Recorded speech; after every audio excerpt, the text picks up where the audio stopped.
A paz do Senhor. Vamos dar início ao nosso estudo bíblico do dia de hoje. Hoje é o dia 69. Vamos ler Números 14. Então, toda a comunidade começou a chorar em voz alta e continuou em prantos a noite toda. Suas vozes se elevaram em grande protesto contra Moisés e Arão. Se ao menos tivéssemos morrido no Egito, ou mesmo aqui no deserto, diziam. Por que o Senhor está levando para essa terra só para morrer? Por que o Senhor está nos levando para essa terra só para morrermos em combate? Nossas esposas e crianças serão capturadas como prisioneiros de guerra. Não seria melhor voltarmos para o Egito? E disseram uns aos outros: Vamos escolher um novo líder e voltar para o Egito. Moisés e Arão se curvaram com o rosto em terra diante de toda a comunidade de Israel. Dois dos homens que tinham feito o reconhecimento da terra, Josué, filho de Num, e Calebe, filho de Jofoné, rasgaram suas roupas e disseram a toda a comunidade de Israel: A terra da qual fizemos o reconhecimento é muito boa, e se o Senhor se agradar de nós, ele nos levará em segurança até ela e dará a nós. É uma terra que produz leite e mel com fartura. Não se rebelem contra o Senhor e não tenham medo dos povos da terra. Diante de nós, eles estão indefesos. Não tem quem os proteja, mas o Senhor está conosco. Não tenham medo deles. Ainda assim, toda a comunidade começou a falar em apedrejar Josué e Calebe. Então, a presença gloriosa do Senhor apareceu na tenda do encontro a todos os israelitas. E o Senhor disse a Moisés: Até quando este povo me tratará com desprezo? Será que nunca confiarão em mim, mesmo depois de todos os sinais que realizei entre eles? Eu os deserdarei e os destruirei com uma praga. Então farei de você um povo ainda maior e mais poderoso que eles. Moisés, porém, respondeu ao Senhor: O que os egípcios pensarão? Eles sabem muito bem do poder que mostraste ao resgatar o teu povo do meio deles. Os egípcios informarão isso aos habitantes desta terra, que já ouviram falar que vives entre o teu povo. Sabem, Senhor, que apareces ao teu povo face a face, e que tua nuvem permanece sobre ele, e que vais diante dele na coluna de nuvem de dia e na coluna de fogo à noite. Se exterminares todo este povo com um só golpe, as nações que ouviram falar de tua fama dirão: O Senhor não foi capaz de levá-lo à terra que jurou lhes dar, por isso os matou no deserto. Por favor, Senhor, mostra que o teu poder é tão grande quanto declaraste. Pois disseste: Senhor é lento para se irar, e é cheio de amor e perdoa todo tipo de pecado e rebeldia. Contudo, não absorve o culpado. Traz as consequências do pecado dos pais sobre os filhos até a terceira e quarta geração. De acordo com teu grande amor, peço que perdoe os pecados deste povo, como os tem perdoado desde que saíram do Egito. Então o Senhor disse: Eu os perdoarei como você me pediu. Mas tão certo quanto eu vivo e tão certo quanto a terra está cheia da glória do Senhor, nenhuma dessas pessoas entrará na terra. Todas elas viram a minha presença gloriosa e os sinais que realizei no Egito e no deserto. Repetidamente, porém, se puseram à prova, recusando-se a ouvir a minha voz. Jamais verão a terra que jurei dar a seus antepassados. Nenhum daqueles que me trataram com desprezo haverá. Meu servo Calebe, no entanto, teve uma atitude diferente dos demais. Permaneceu fiel a mim. Por isso, eu o farei entrar na terra, qual fez o reconhecimento, e seus descendentes tomarão posse dela. Agora, deem meia volta e não sigam rumo à terra onde habitam os amalequitas e cananeus. Amanhã partirão para o deserto, em direção ao Mar Vermelho.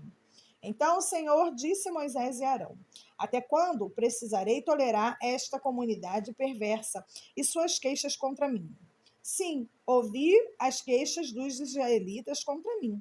Agora digam-lhe o seguinte: tão certo quanto eu vivo, declara o Senhor, farei com vocês exatamente aquilo que os ouvi dizerem. Todos vocês cairão mortos neste deserto, uma vez que se queixaram contra mim. Todos com mais de 20 anos que foram contados no censo morrerão. Não entrarão nem tomarão posse da terra que eu jurei lhes dar, para que nela morassem. As únicas exceções são para Caleb, filho de Jofoné, e José, filho de Nun. Vocês disseram que seus filhos seriam tomados como prisioneiros de guerra. Pois bem, eu os farei entrar na terra em segurança, e eles desfrutarão daquilo que vocês desprezaram. Mas quanto a vocês, cairão mortos nesse deserto. Seus filhos serão como pastores, andando sem rumo pelo deserto durante 40 anos. Desse modo, sofrerão as consequências de sua infidelidade, até que o último de vocês morra no deserto. Uma vez que seus espiões passaram 40 dias fazendo o reconhecimento da terra, vocês andarão sem rumo pelo deserto durante 40 anos, um ano para cada dia, como punição de sua culpa. Assim saberão o resultado de se opor contra mim. Eu, o Senhor, falei. Certamente farei estas coisas a todos os membros da comunidade que cuspiram contra mim, que conspiraram contra mim. Serão destruídos neste deserto e aqui morrerão. Os homens que Moisés tinha enviado para fazer o reconhecimento da terra, aqueles que instigaram a rebelião contra ele com o seu relatório negativo, morreram repentinamente de uma praga diante do Senhor. Dos homens que haviam feito o reconhecimento da terra, apenas Josué e Caleb sobreviveram. Quando Moisés transmitiu essas palavras aos israelitas, eles se encheram de tristeza. No dia seguinte, levantaram-se cedo e saíram em direção aos altos dos montes. Vamos, disseram. Reconhecemos que pecamos, mas agora estamos prontos para entrar na terra que o Senhor nos prometeu. Moisés, porém, disse: Por que desobedecem à ordem do Senhor? Isso não dará certo. Não subam para a terra agora, pois o Senhor não estará com vocês. Seus inimigos os aniquilarão. Quando enfrentarem os amalequitas e cananeus na batalha, serão massacrados, porque vocês abandonaram o Senhor. Ele os abandonará.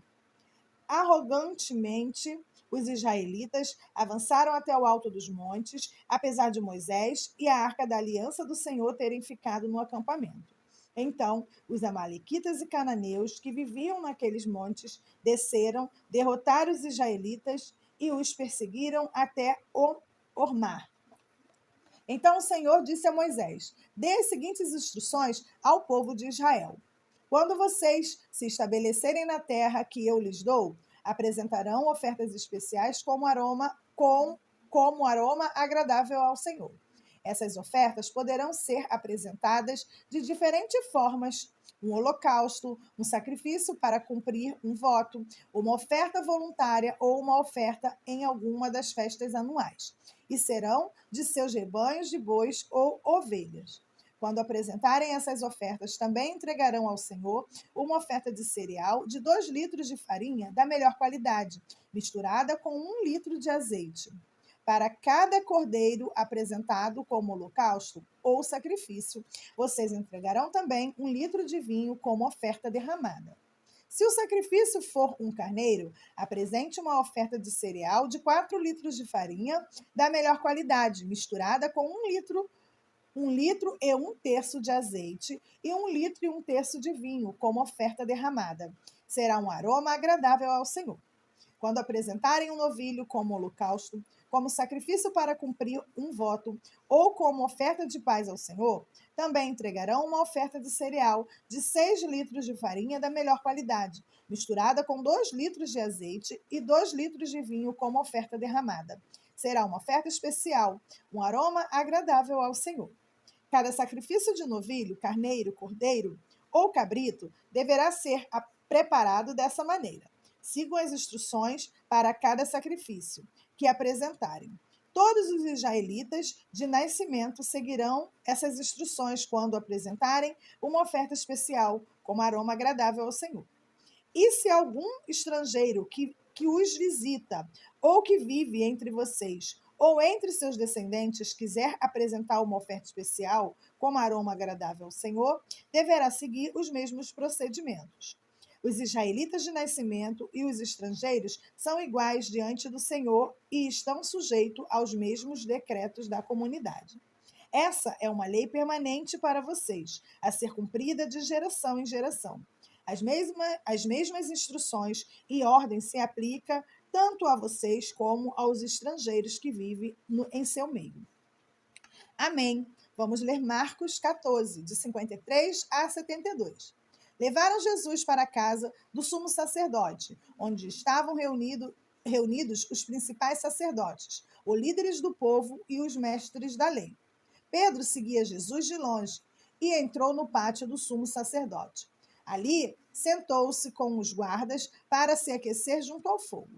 Lá dentro, os principais sacerdotes e todo o conselho dos líderes do povo tentavam, sem sucesso, encontrar provas contra Jesus, para que pudessem condená-lo à morte. Muitas testemunhas falsas deram depoimentos, mas elas se contradiziam. Por fim, alguns homens se levantaram e apresentaram o seguinte testemunho falso. Nós o ouvimos dizer: destruirei este templo feito por mãos humanas, e em 3 dias construirei outro, não feito por mãos humanas. Mas nem assim os depoimentos eram coerentes. Então o sumo sacerdote se levantou diante dos demais e perguntou a Jesus: Você não vai responder a essas acusações? O que tem a dizer em sua defesa? Jesus, no entanto, permaneceu calado e não deu resposta alguma. Então o sumo sacerdote perguntou: Você é o Cristo, o Filho do Deus bendito? Eu sou, disse Jesus, e vocês verão o Filho do Homem sentado à direita do Deus poderoso e vindo sobre as nuvens do céu. Então o sumo sacerdote rasgou as vestes e disse: Que necessidade temos de outras testemunhas? Todos ouviram a blasfêmia. Qual é o veredito? E todos o julgaram culpado e condenaram à morte. Então alguns deles começaram a cuspir em Jesus. Vendaram seus olhos e lhe deram socos. Profetize para nós, zombavam. E os guardas lhe davam tapas enquanto o levavam. Enquanto isso, Pedro estava lá embaixo, no pátio. Uma das criadas que trabalhava para o sumo sacerdote passou por ali e viu Pedro se aquecendo junto ao fogo. Olhou bem para ele e disse: Você é um dos que estavam com Jesus de Nazaré. Ele, porém, negou. Não faço a menor ideia do que você está falando, disse, e caminhou em direção à saída. Naquele instante, o galo cantou. Quando a criada o viu ali, começou a dizer aos outros: Este homem, com certeza, é um deles. Mas Pedro negou novamente. Um pouco mais tarde, alguns dos que estavam por lá confrontaram Pedro, dizendo: Você deve ser um deles, pois é galileu. Ele, porém, começou a praguejar e jurou: Não conheço esse homem de quem vocês estão falando. E no mesmo instante o galo cantou pela segunda vez. Então Pedro se lembrou das palavras de Jesus: Antes que o galo cante 2 vezes, você me negará 3 vezes. E começou a chorar. Amém. Vamos ler Salmos 53, de 1 a 6. Os tolos dizem em seu coração: Não há Deus. São corruptos e praticam o mal. Nenhum deles faz o bem. Deus olha dos céus para toda a humanidade, para ver se alguém é sábio, se alguém busca a Deus. Todos, porém, se desviaram, todos se corromperam. Ninguém faz o bem, nem um sequer. Acaso os que praticam o mal jamais aprenderão? Devoram o meu povo como se fosse pão e nem pensam em orar a Deus. Grande terror se apoderará deles, terror como nunca experimentaram. Deus espalhará os ossos dos que atacam seu povo. Serão humilhados, pois Jesus os rejeitou. Quem virá do monte Sião para salvar Israel? Quando Deus restaurar seu povo, Jacó dará gritos de alegria e Israel exultará. Amém. Vamos ler Provérbios 11, versículo 4. As riquezas de nada ajudarão no dia do juízo, mas uma vida justa livra da morte. Amém. Chegamos ao final de mais um dia de estudo bíblico. Oremos. Deus, muito obrigada, Senhor, pois o Senhor tem olhado por nós. O Senhor não nos abandona nunca. Muito obrigada, Deus, por mais esse momento de estudo, onde estamos de coração aberto, de mente aberta para receber suas mensagens. Muito obrigada, Senhor, por nos dar discernimento, para que venhamos a compreender toda a sua escritura. Em nome de Jesus. Amém.